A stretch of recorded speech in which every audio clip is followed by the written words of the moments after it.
ہمارے معاشرے میں نوکر پیشہ ایک الگ ہی نظر اور سوچ پائی جاتی ہے اور عجیب قسم کی ذہنیت کے لوگ بھی پائے جاتے ہیں۔ اس میں کچھ قصور ان لڑکیوں کا بھی ہوتا ہے جو بلا شبہ اپنے گھر کی کفالت کے لیے گھر سے باہر نکلتی ہیں۔ ان میں سے ایک لڑکی مہرو بھی ہے جو ایک غریب گھرانے سے تعلق رکھتی تھی اور اپنے گھر کی کفالت کے لیے پارلر میں نوکری کرتی تھی۔ جب بھی وہ گھر سے باہر نکلتی تو چوک میں کھڑے لوگ اس کو طرح طرح کی آوازیں کستے۔ وہ بھی کیا کرتے تھے، اس کی چال ہی کچھ ایسی تھی، سنگ مرمر جیسا تراشا ہوا بدن، بڑی بڑی آنکھیں اور لمبے بال۔ حسن کی مورت تسلی سے تخلیق کی گئی تھی۔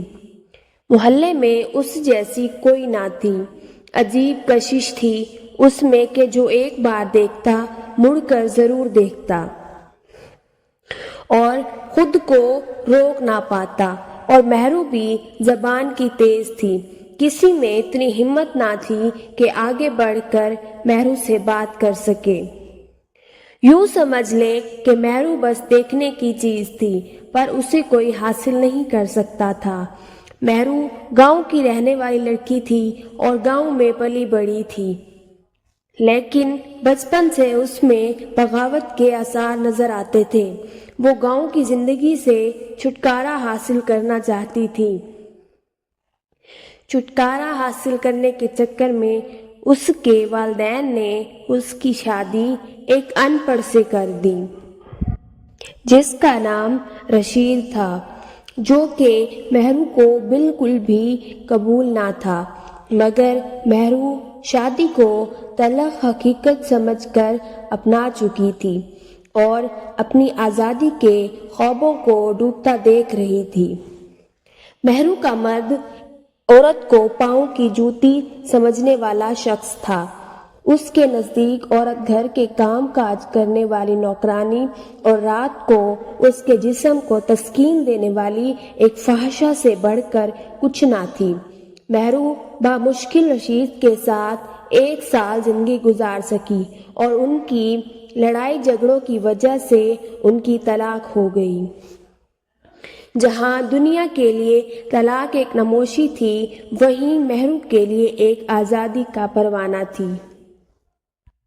وہ اپنی زندگی اپنی مرضی سے جینا چاہتی تھی اور آزادی بھی ایسی جس میں اس کو کوئی روک ٹوک نہ ہو، لیکن وہ یہ نہیں جانتی تھی کہ آزادی کی ایک بہت بڑی قیمت چکانا ہوتی ہے۔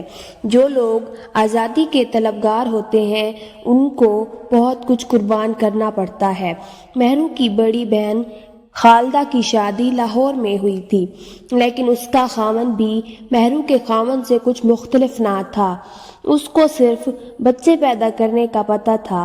جیسے ہی بچہ پیدا ہوتا وہ گھر سے بھاگ جاتا تھا، یہ کہہ کر کہ میں دوسرے شہر جا رہا ہوں کام کے لیے۔ مہرو نے سوچا کہ اس کی آزادی کا راستہ لاہور میں ہے۔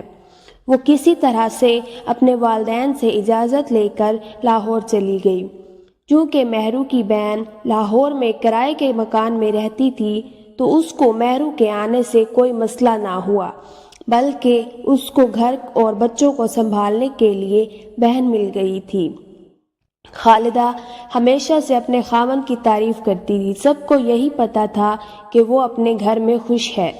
سب حقیقت سے ناواقف تھے۔ یہ تو جب اس کی بہن اس کے گھر رہنے آئی تو اس کو حقیقت کا پتہ چلا کہ اس کا بہنوئی ایک بد چلن انسان ہے، لیکن وہ اس معاشرے سے ٹکر لینے کی ٹھان چکی تھی۔ کچھ عرصے میں مہرو نے پارلر کا کام سیکھ لیا اور ساتھ ہی ایک پارلر پر کام کرنا شروع کر دیا تاکہ گھر کا نظام اچھے سے چل سکے۔ پر ایک اکیلی عورت کیا کیا سنبھال سکتی تھی، یہ سوچ کر ہر وقت مہرو کو کھاتی تھی۔ مہرو کی عادت تھی جب وہ پارلر سے واپس آتی تو وہ گھر کے لیے دودھ والے سے دودھ لے کر آتی تھی۔ یہاں سے ہی مہرو کی زندگی میں ایک نیا موڑ آیا۔ دودھ کی دکان کا مالک فائقہ تھا۔ فائقہ ایک 30 یا 32 سال کا نوجوان تھا۔ ان کی پورے محلے میں بہت عزت تھی اور ان کا گھرانہ بہت اسلامی تھا، یہاں تک وہ اپنے دیور سے بھی پردہ کرتی تھی۔ اتنا اسلامی جہاں پر ہر بات اسلام کے مطابق تھی، لیکن آپ نے سنا ہوگا ہاتھی کے دانت کھانے کے اور دکھانے کے اور۔ یہ مثال شاید فائقے کے اور اس کے گھر کے باقی مردوں کے لیے بنی تھی۔ بظاہر تو فائقہ ایک شریف لڑکا تھا، مگر اندر سے کچھ اور ہی تھا۔ روز کی طرح مہرو پارلر سے واپسی پر دودھ لینے گئی تو اس نے 1 کلو دودھ کا کہا اور دودھ کے پیسے دیے، لیکن مہرو کو محسوس ہوا کہ دودھ زیادہ ہے۔ اس نے غلطی سمجھ کر بات کو اندیکھا کر دیا، لیکن یہ کوئی غلطی نہ تھی۔ فائقہ بہت عرصے سے مہرو پر اپنی نظریں جمائے بیٹھا تھا، اور جب بھی مہرو دکان پر آتی تو فائقہ اس کو اوپر سے نیچے تک کھا جانے والی نظروں سے دیکھتا تھا اور اس کی رال ٹپکتی تھی۔ اور ایسا ہوتا بھی کیوں نہ، مہرو کا پہناوا ہی ایسا تھا۔ مہرو کو دیکھ کر بوڑھے بھی خود کو جوان سمجھتے تھے، اور مہرو جہاں جہاں سے گزرتی تھی سب اس کو رک رک کر دیکھتے تھے۔ پر فائقے کا آج تک زور نہ چلا تھا، کیونکہ اس کے ابو بھی دکان پر ساتھ بیٹھتے تھے۔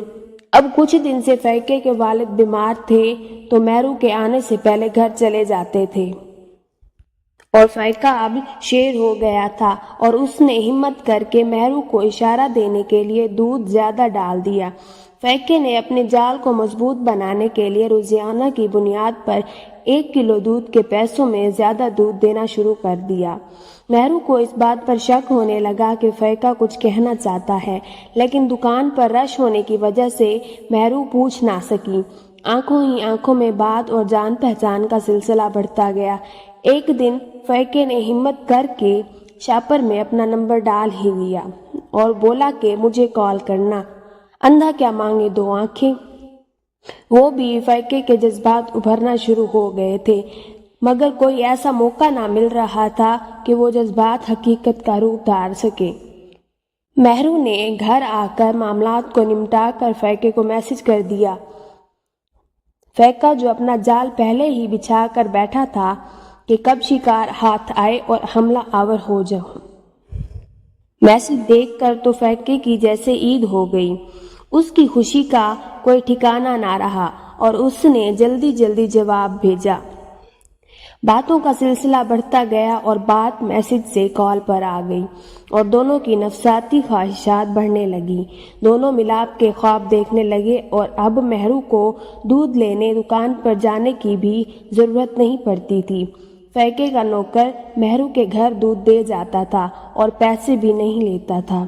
وہ اپنے مقصد میں کافی حد تک کامیاب ہو چکا تھا۔ اب فائقے کا آخری مقصد مہرو کو اپنے بستر کی زینت بنانا تھا۔ مہرو بھی اپنی مفلسی سے تنگ تھی، اور اس میں اس کو ایسا شخص مل گیا تھا جو اپنا پیسہ اور پیار دونوں ہاتھوں سے اس کے اوپر نچھاور کر رہا تھا۔ اس کے تو سارے خواب پورے ہو رہے تھے اور ہر بات پوری کر رہا تھا۔ ہر ماہ مہرو شاپنگ کرتی تو کبھی باہر کھانا کھاتے، یہاں تک کہ مہرو کی ضرورت کی ہر چیز فائقہ اپنے نوکر کے ہاتھ گھر بھجوا دیتا تھا۔ فائقے نے جلدی مہرو کا اعتماد حاصل کر لیا تھا، یہاں تک کہ مہرو نے اپنا جسم بھی اس کے حوالے کر دیا تھا۔ آخر کار وہ دن آ ہی گیا جب دونوں کی ملاقات ہو گئی۔ یہ وہ وقت تھا جب 2 جسم ایک جان ہونے جا رہے تھے۔ دونوں سوچ رہے تھے کہ پہل کون کرے۔